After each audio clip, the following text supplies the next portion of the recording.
All right, we are here with the legend, Robbie Cornelius, Mr. Master Your Mind and Make Money Online. What's up, baby? What's happening, man? You doing good? Yes, sir. Yes, sir. Blessed, bro, down here in South Florida. South Florida, y'all got the beautiful weather right now, right? Yes, I just came from outside. It's a little bit overcast today, and it's probably like, I don't know, a cool 60 out there right now. Shit, it's like a cool. What's the weather here? Like 30, 40? Yeah, it's 40 here. Yeah, but Georgia's all right too, though. Yeah, I love living here, man. This is especially in this area, this is my home, man. I just love it. I'm not originally from this part of Georgia, but I love it like I am from this part of Georgia. What do you love the most? I love, man, I can go down the list. Number one, Top five. top five, Yeah. unlimited opportunities here. You know, you can be anything, do anything, connect with anyone, drive what you want to drive, and nobody's gonna look at you crazy. You can literally pull up in a $500,000 car and it's like nothing, here. I also love that although it has access to everything that a major city would, which is this is a major city, uh, there's a lot of nature, a lot of beautiful nature trails. There's a lot of places to hike, a lot of places to fish, and I love being in nature. Another thing I love about it is the variety of food. There's just so many different types of food. Speaking of which, the culture, there's a very rich culture here. So many different type of people, and they all seem to be very open-minded. I've been here 4 years, and that's been my experience. I've done business deals with so many people from all different walks of life, man. From the Indian culture to it doesn't even matter. It, everybody can make it here if you have the right idea, the right mindset, and the right connections. You don't even need connections really, because you got the internet. And then my last thing that I love about being here is that it just feels free. I mean, you just feel like there are no limits. I put case in point. I was in a mastermind yesterday, and I mentioned my financial destination for 2024. And the group of people that I mentioned it to, I prefaced them. I said, it's probably going to sound a little ridiculous. And I told them, and they was like, what's ridiculous about that? That's the type of feedback that you want to have from your inner circle, from the people that you talk to about your visions, where they're like, man, that's not big at all. Like, you need to go bigger. So I love those five things. And I can go on and on and on, but those are my top five. Yeah, bro. I really enjoy your content that you put out with the meditation and being out in nature. And, you go to the gym too. So you're doing the inside training, but, it's clear that you value that fresh air and that sun Yeah. and the nature. And I think you're spot on when you bring up goals to your circle and your circle tells you think bigger. And it's like our goals we should set impossible goals. We We should should. set impossible goals. Um, Being a Bible-based believer, you know, Jesus was perfect and we are supposed to strive to be like Christ, which is impossible. And I think taking that same approach to life in general is a powerful way of living. So you're in Marietta. How far is that from Atlanta? 30 minutes. Oh, nice. You right there. Yeah, 30 minutes Cool. away from Atlanta. And then my office is in Alpharetta. So I live in one area, work in another area. And I appreciate the entire experience. I love living in I'm in I don't know if I want to get specific about what area I'm in, but the area I'm in, I love living there. And then I also love working here. And I could have chosen something closer to my home, but I'm a vibe guy. I'm a very intentional. The energy has to be right. I have to look at beautiful things every day. That's why I have the uh the view that I have. Like, I just have to look at something that inspires me. I get to pass by Ferrari every day, you know, so like I just have to be around things that inspire me. So this was the best at this point in life, the best location that I could choose for work Perfect. in this moment. It might change tomorrow. Yeah, it could change tomorrow because, like you said, you don't need a location for connections when you have the internet. And Right. I want to get a little bit into that now. You've been in Georgia 4 years. Where are you from originally again? Well, I've been up here 4 years. I'm still from Georgia, but I'm from like South Georgia, like small town called Valdosta, Georgia, Okay. Lowndes County, Georgia. Okay. Uh, and my mother is from Morven, Georgia. Population, I think, is like 420 people. So we spent a lot of time living in Morven, Georgia when we were kids. And my father was from Montezuma, Georgia, and that's an even smaller population. So I'm just a country boy at the end of the day that dared to think bigger than my surroundings. Okay. And so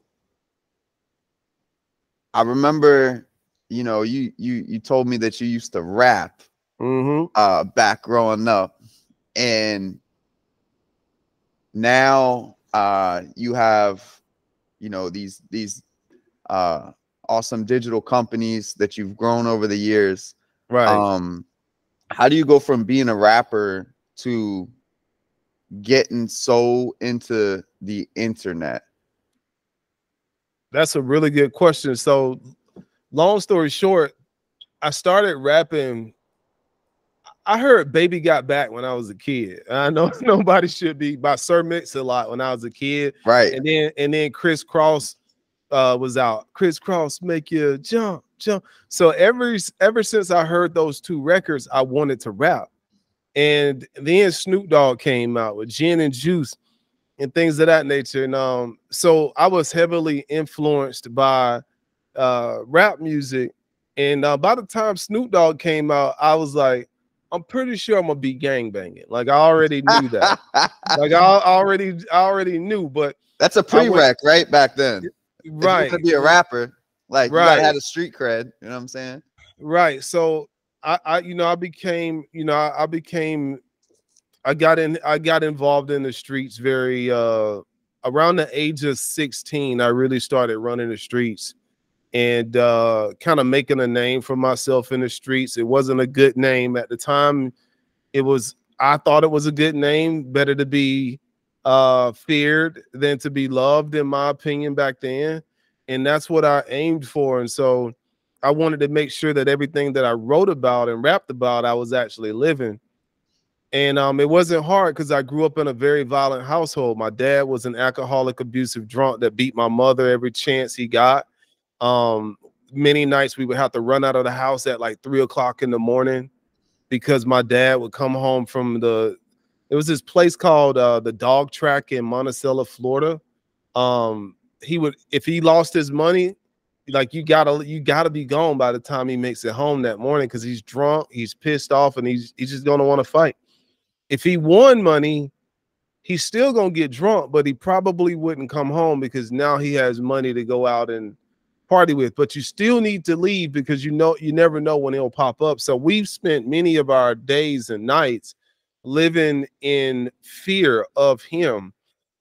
And so, not to mention, at the age of 7, I was involved in a car accident that nearly claimed my life. I have a scar right here between my eyebrows that like literally curves from here all the way around here. Oh, geez. And it knocked the plug out of my forehead about the size of a golf ball. And so all of those events like really shaped this dark energy that lived inside of me until I was 27 years old.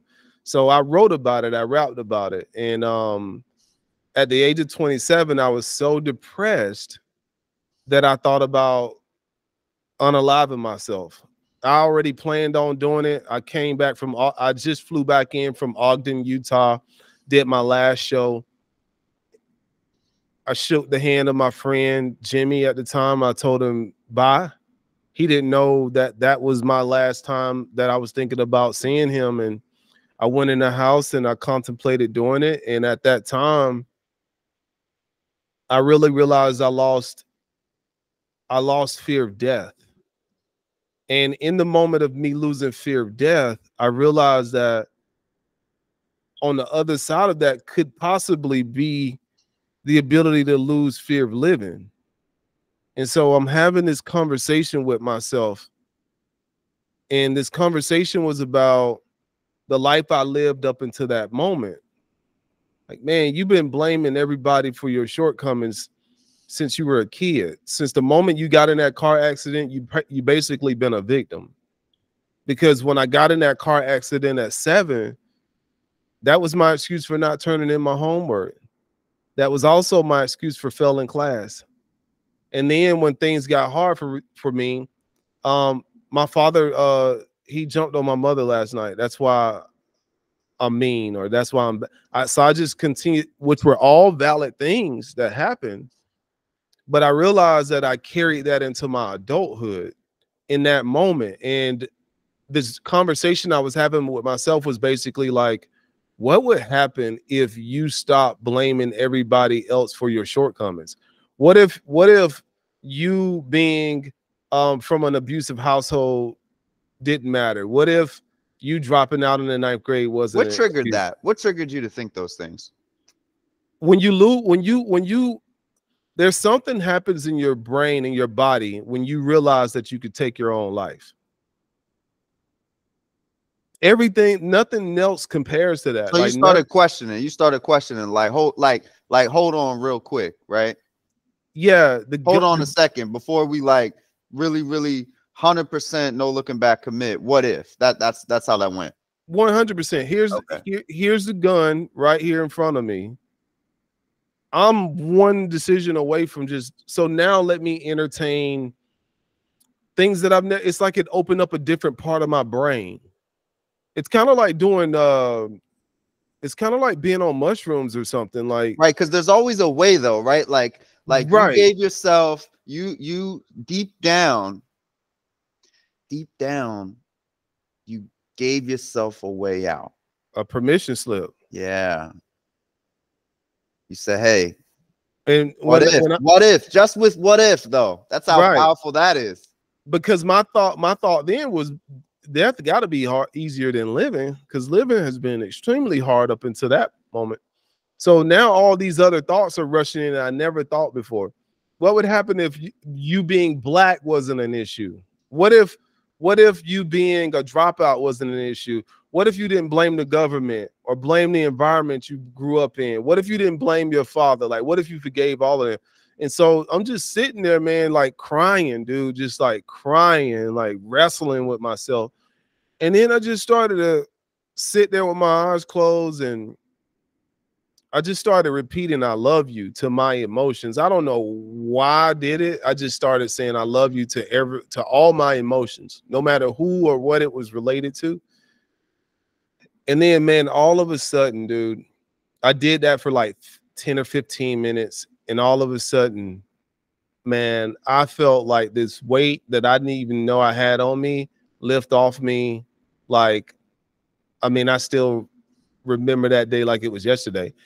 This weight lifted off of me that I never knew how heavy it was. I knew, but when you carry something for a long time, you get used to the weight.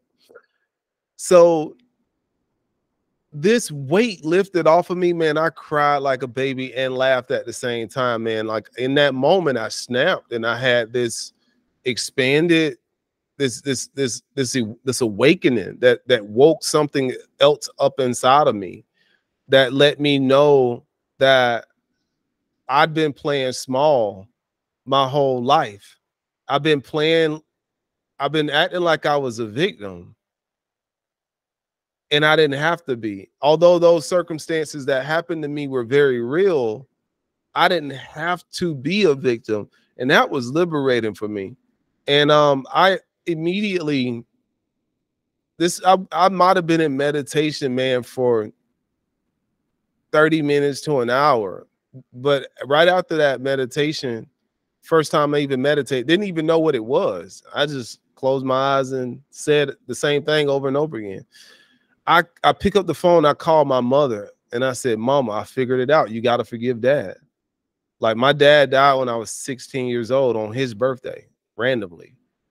And I never forgave him. You know, I held on to it 11 years after his death. And I knew my mother held on to it too. And I knew my brother held on to it too. So I called them and I said, you got to forgive him. You got to forgive. Not only do you got to forgive him, you got to forgive everyone and everything, because all of those emotions are holding you back. And I said that. I don't know what her response was, but I just remember hanging up the phone and I said, I can't rap no more. I can't rap anymore. Like, I can't talk about busting guns and sleeping with multiple women and, you know, the drugs. I can't talk about that stuff at this level of consciousness. And also now I realize that I can be, no disrespect to rappers, but I could be more than a rapper. I thought that I could only be a rapper. And I realized, like, hold up, this rap guy is a character that I've unconsciously played for a long time. I can play another character. Are you telling me I can play another character? I can just choose to be something different. So from that moment forward, I was like, man, I know that I want to make a lot of money, but I know I don't want to work for anybody. And so I thought about this is between 2009 and 2011 where I really hit the ground running with rap, to where I started making money off of it as an independent artist. But I said, I don't want to rap no more. I can't. I had a record deal on the table and everything. And I said, I don't want to work for anybody. I said, man, this internet thing, I think this internet thing is going to be huge, bigger than it is right now. Because back then, nobody was talking about really making money online. And if you heard about those things, it was about, it sounded real scammy, because you're like, no, you got to go to work and clock in to make money. What are you talking about? What year was that? This was 2011. Okay. 2011. It was still in that weird, it's got to be a scam phase. And I tried everything from filling out surveys online and only making like 25 cents after an hour to doing things like secret shopper. And I tried to do secret shopper without a car. You know what I mean? I'm like, how the fuck I'm gonna get there? I don't have a car. And so I tried everything, man. And it took about 2 years of me trying just everything I think I could to finally have a break. And what I mean by a break is I went from 25 cents to my name to like $35. And when I made that first $35 and I knew it was real, I said, I'm gone. I'm gone. Just like I did when I had that spiritual awakening. I called everybody I knew. Hey, I figured out how to do it. We can make some money online. All you got to do is do this, this, and this. And nobody really listened to me. I even called a meeting, man, and told all my friends and family about what I had done. By the time I called a meeting, I was already making some really good money. So I went from 25 cents to $35, from $35 to $2,000, from $2,000 to $0, from $0 to, let's say, $1,500 to $1,500, and I just kept scaling up. I just kept flipping every step of the way. Robbie, that first 25 cents though, right? Did you actually use the 25 cents? Yes, I did. Exactly. That's I crazy. used the 25 cents. That was the last money I had. That's But honestly, crazy. I stumbled into it though, because the first 25 cent, I was already like just tapped out. Like I don't have like, so my first 25 cent, I spent that money on a book at a garage sale. And I just got the book because it was old and rustic and it would look good on my bookshelf. But then that actually ended up being the book that I sold for $35. And I that's sold it. I sold, 100x right there. yeah, exactly. I sold it for $35 on Amazon, maybe even 40. But when I got my part, it was like $35. And then I took that $35, went back to garage sales and bought a bunch of books at once from a lady that her brother had passed away. And she was about to, like, it was the end of the day for the garage sale. She was about to donate them to Goodwill. And I said, I'll give you $35 for all those books. And it was a ton of them, to the point where the whole front seat, the whole back seat, and the trunk of the car that I was in at the time was filled up with books. And when I got home, I pulled out the Amazon Seller Central app and started going through and finding how much those books were selling for. And some of these books were antiques, man. I ended up selling about $2,000 worth of those books in about 2 weeks. So from $35 to $2,000, I was up. And I was like, oh my God. So I got really, really good at that. So it was Amazon, Seller Central, just going and buying stuff from garage sales. So I would go in, and I got so good that I would go in a Goodwill and make $300-400 a day just by going in Goodwill and picking up a couple of books and scanning them and putting them back on Amazon. Because they were college books. They were college books that all the college students would donate to Goodwill before they went back home for the season or for the holiday or whatever it would be. And I would go in there and take those books, and sometimes I would scan those books because you could scan it with the Amazon app. I would scan those books, and sometimes before I even made it to the counter to pay for the book, one of them would sell. I went in Goodwill so much that one of the guys was like, man, you sure read a lot of books. You're in here every day. I was like, yeah. I said, I read a little bit. And he said, are you studying for to become a doctor? I said, no, why you ask? He said, because you buy a lot of health books. And I say, I just like to, learn about my body a little bit. I went back in there the next day, right? He's like, come on, man. He said, he came over to me. He was like, man, what you in here doing? I said, all right, man. I said, look, I pulled out my phone. I said, I'm coming in here and I'm buying these books and I'm reselling them on Amazon. And I showed him how much I had already made for the day, probably like $900 for the day. And he said, what the fuck? I went back in there. From that moment forward, I never saw him in there again working. Because I think he quit and started doing the same thing that I was doing. Yo, back then, $900 in a day off of your phone, like, right. It's crazy, man. We have, I remember working in a restaurant because I met my wife on the internet, Robbie. I met my wife on Instagram in 2013, back when everything's a scam. Yeah. Right. Yeah. So of course, like, my internet girlfriend, wife is like, yeah. Everyone's like, that's a fat man, digging in his belly button somewhere, like being a perv. You know what I'm saying? And I'm like, nah, I'm like, we Skype. I'm like, so she's got to be real because we Skype. I'm like, and I even researched, like, can someone fake you on Skype? Because I didn't know about technology like that. So I'm like, maybe they already have like the tech we have today. Right. I'm like, maybe they had that back then. I didn't know. So I made sure. Yeah. And I was sold that she was real, and she turned out being real.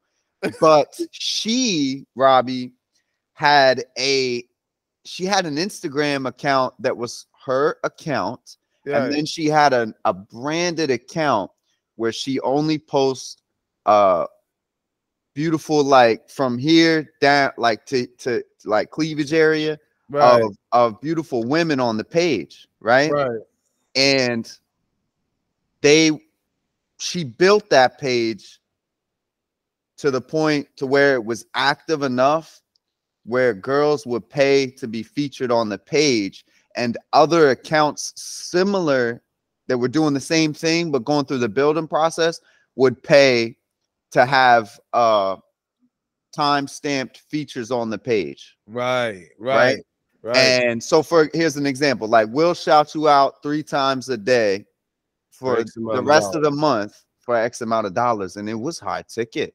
It eventually became high ticket, and then the way you grew back then was you just grinded, Robbie. You just grinded shout out for shout out with every and any account similar to your bracket, a little bit higher, a little bit lower. And you just grind that out, and everybody was grinding that out, and you kind of just leverage that community, Right. and you'd have like the same people that you'd be so you guys sharing audiences, but you're growing. And long story short, we got those we had another account like that we bought the account, used it, and then we sold that account for more, but we still had the main account, and it ended up getting deleted, and that was a big loss. But we got to experience a year of making money off the internet, and I'm working for $10 an hour, bro, busting my ass in hot kitchens cooking, and Right. she's just like raking it in at 19, right?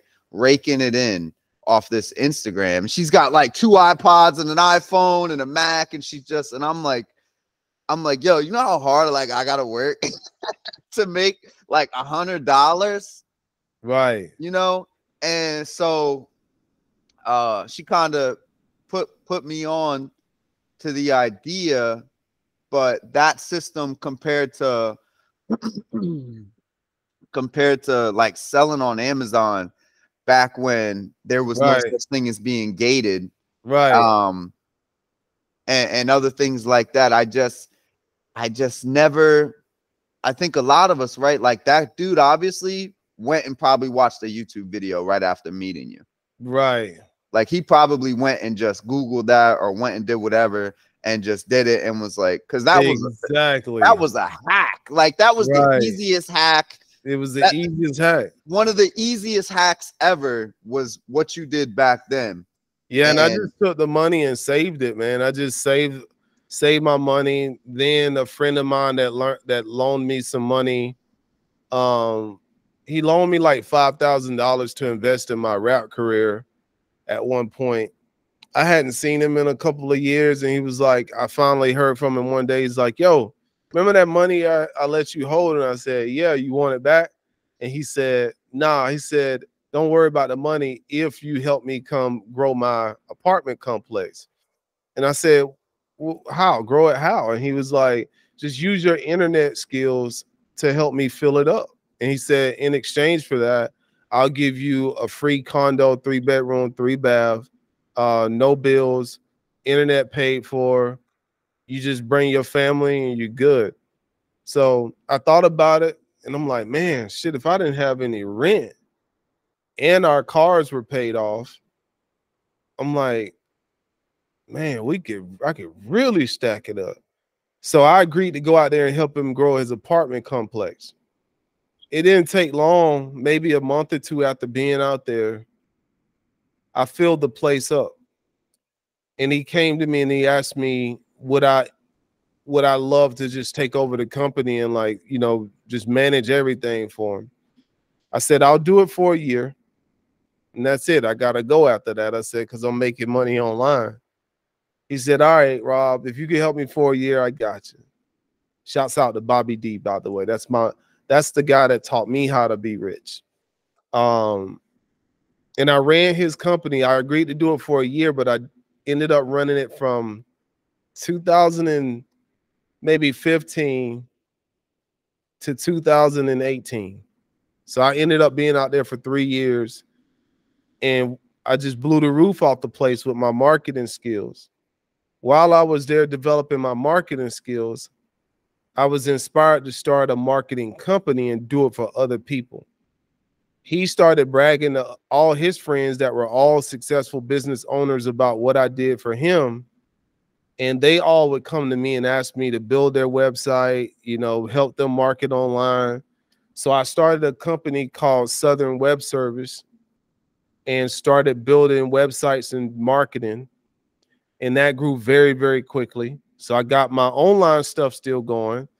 I'm getting 3% of everything I collect at this apartment complex. I moved out of my condo there and rented it out to a police officer at $800 a month, and I'm pocketing all that money.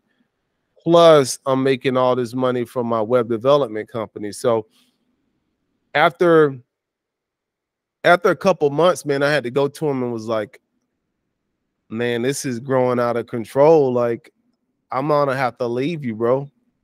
He gave me his blessing, and the sky, you know, the rest is history. I grew Southern Web Service to astronomical numbers. My assistant that was at the apartment complex, shouts out to Dominique, she came with me when I left, and she helped me build the foundation of Southern Web Service. We started Overstock Domain, scaled that very quickly during the pandemic. We became a top 25 GoDaddy reseller in the world, right? Like 2 weeks, beating all kind of records. And then also during the pandemic, I started Web Asset Group, which is a mindset and marketing consulting firm. And that's the only one that I'm really actively involved in right now. The other two just run themselves, but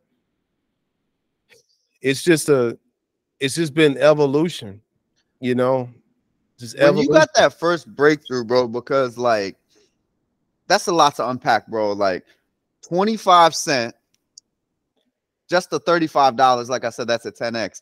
But Right, when you reconnected with your friend who right. believed in you back when you were a rapper Yeah, and hit you with 5 bands, because bro, like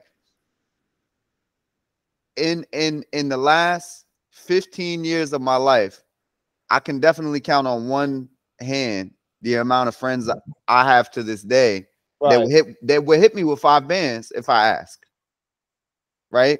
So back when you didn't have the authority and credibility, someone believed in you enough to hit you with 5 bands, circle back right. around. When he came back into the mix, is that where you feel like you received your big breakthrough? Yeah, Or yeah. When Bobby D came back into the mix, that's when I really leveled up, because he told me, he said, it's cool that you're making money at home. He said, but you're in the house and other people need to touch your energy.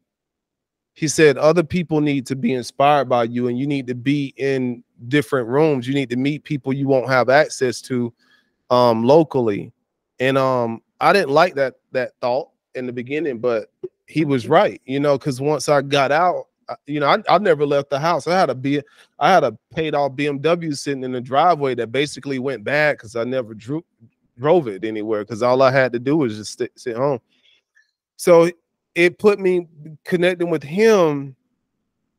It was a double-edged sword, because it was very stressful, that line of work, because I ended up running a multi-million-dollar company. I'm a ninth grade high school dropout, and this man just said, run my multi-million-dollar company. because of your internet skills too, right? Right, Like because of my internet skills. He's like, run it, you know, like, and I'm not going to train you on anything. I just want you to figure it out. And I'm like, what? So I had to figure out how to be a manager of that establishment. I had to learn how to, um, I had to learn how to do leases. I had to learn how to reconcile the bank statement at the end of the month. Those are things I never did up until that point. Because he told me one time, I mentioned I said, yeah, I gotta go do something real quick for my online business. And he said, what business? I said, my online business. And he said, bro, you don't have no business. He said, you hustling.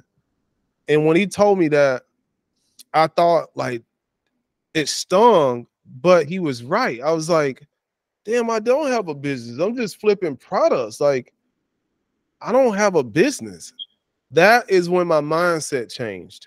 You know, when my mindset changed, that day my mindset changed, and it taught me from that moment on, I was dedicated to learning how to be a businessman. And he put me in rooms with bankers and investors and entrepreneurs, not to mention we're not even the same skin color. You know what I'm saying? So he had access to a different level of people that I didn't have access to. And it just the you know, people just gave me the food off their table, man. Like, just here, I'm giving you this business.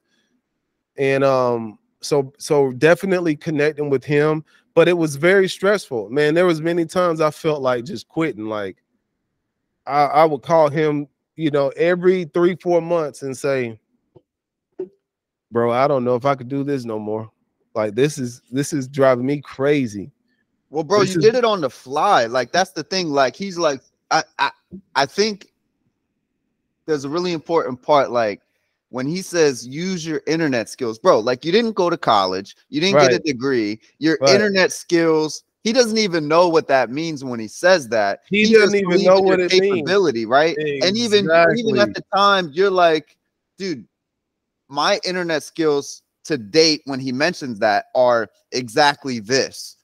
Like, this is what I've done that equals you labeling your internet skills, right? Right. So, you know, I don't know nothing about that, but you're like, you know what, bro? I got the internet, and I'm gonna figure it out through due diligence, research. There's the answers are there, right? And I knew all I had to do was like, okay, I'm selling products. It's the same thing. I'm just selling a different product. I'm selling apartments, condos, and I just knew it was just get it in front of people. And if you get it in front of enough people, just by the sheer volume of people you get it in front of, you're gonna make some sales. So I knew that I could outperform all the other apartment complexes in the area because they didn't know what they were doing, and I could clearly see that. What I had a challenge with is, like, I had to learn how to become a businessman, like, and not be so emotional about how I interacted with people. And I had to also develop financial literacy, which I had none. I had zero financial literacy when it comes to, you know, reconciling QuickBooks. Like, what the, you know, I got to learn this by myself. Like, what in the world is this? You know, it's literally those things. And man, that was a whole nother skill set. A totally different skill set. Well, then marketing. And I want to ask you too, because you got sales and marketing, right? Because everybody wants to make money on the internet, right? Can you kind of just gloss over real quick, and even if you want to use metaphors, feel free, but like sales versus marketing, hustling versus business, you know, because that's really valid, where people are self-employed and you might have a great employer relationship with yourself, but when you're doing sales and service,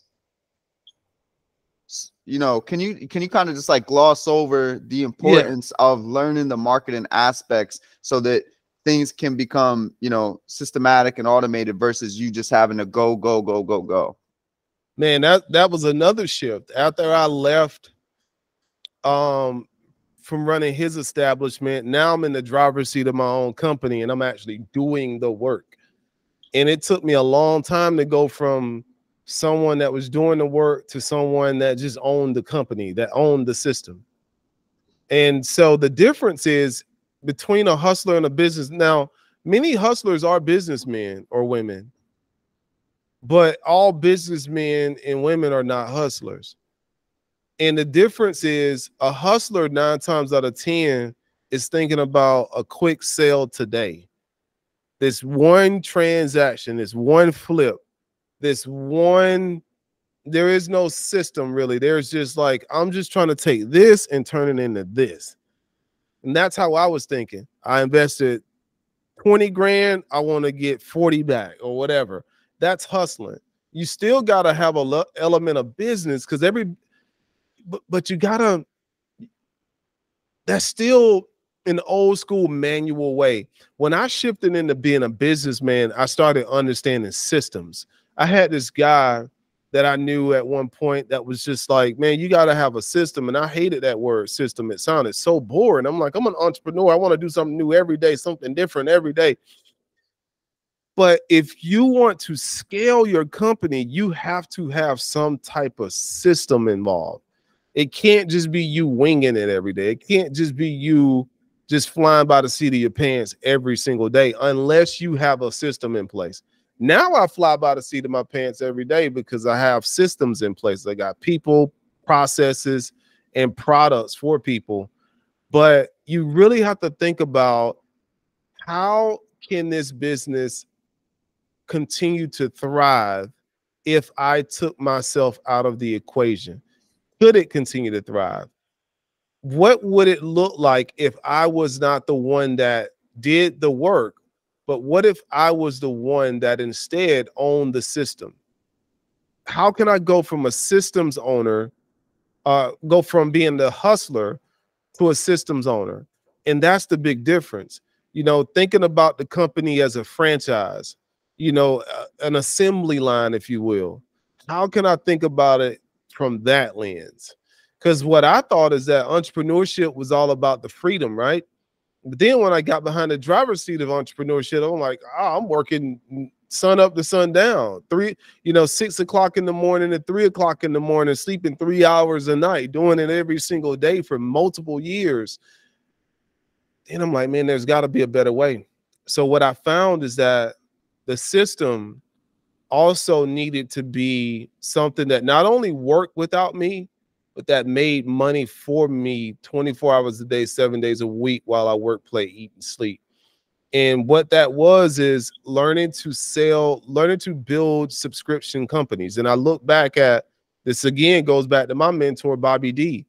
I realized that as a real estate investor, he would go to the banks, get a loan, let's say $2 million, build a building, and then he would acquire a mortgage from the bank. He would then go and find tenants to fill those spots, and those tenants would end up paying the mortgage for him.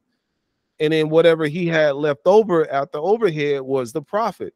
So I realized that he had a system of recurring revenue.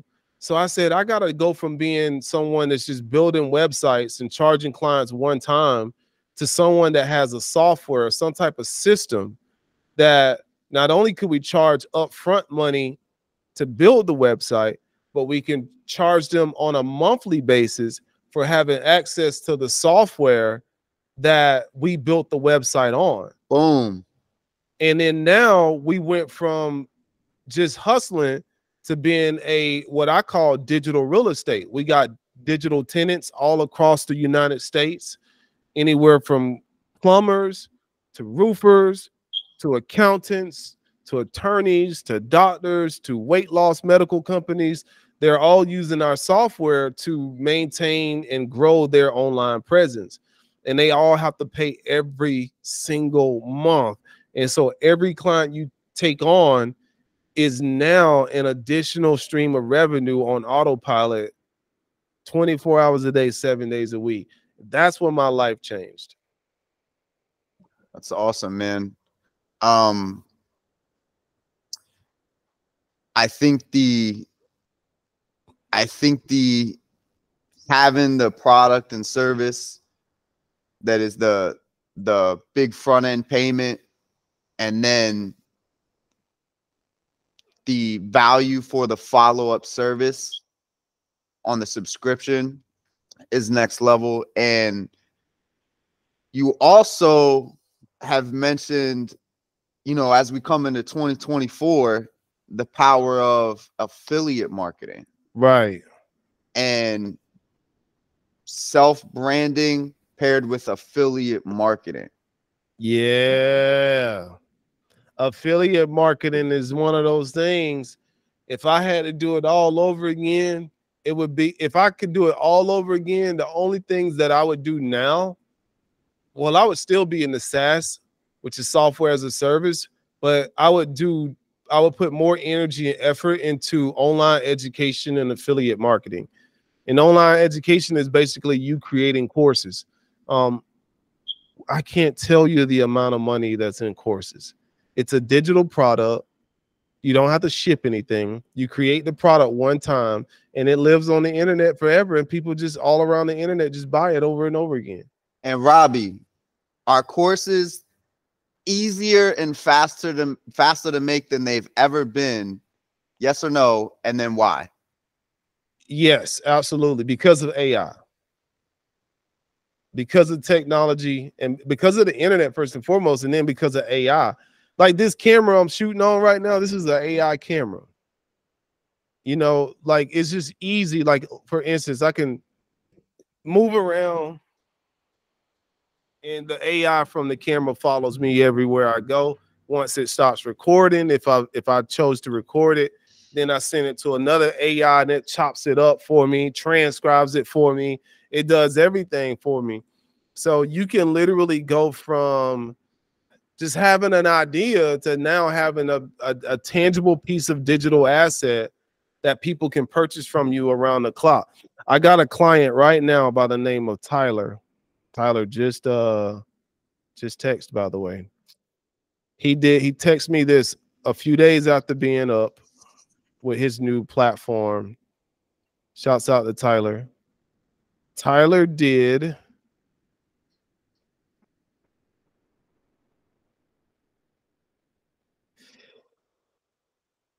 in 10 days, he's done $8,000 from online calls and has made, at this point, this was like a few days ago, had made over $15,000 in just a couple of days and expects to make around $35,000 by the end of this month, which is only what, 10 days left in this month.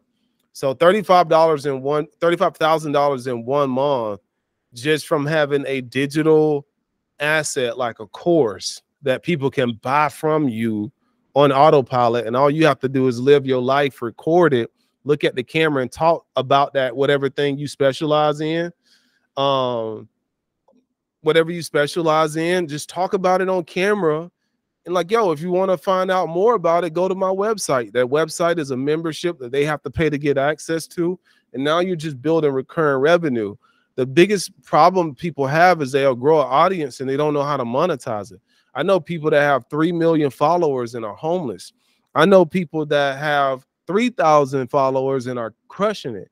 So it's not even about how many followers you have. It's about how you've monetized the following that you have. Robbie, anyone watching this, if they wanted to learn how to master their mind and make money online, bro, where can they find you on Instagram? Just find me at Robbie Cornelius, ROBBIECORNELIUS. And then most importantly, go to my community, webassetgroup.com. That's where I teach you how to turn your intellectual property into an asset that pays you while you work, play, eat, and sleep. There you have it, ladies and gentlemen. Robbie Cornelius, brother, thank you so much for joining us today. I want to be respectful of your time. I know you got a super tight schedule. And again, dude, I'm honored to have you on today, and I appreciate you. I appreciate you, man. Thank you so much, Blue. Let's keep connecting, brother. Absolutely. All right. Talk to you soon. Hey, I just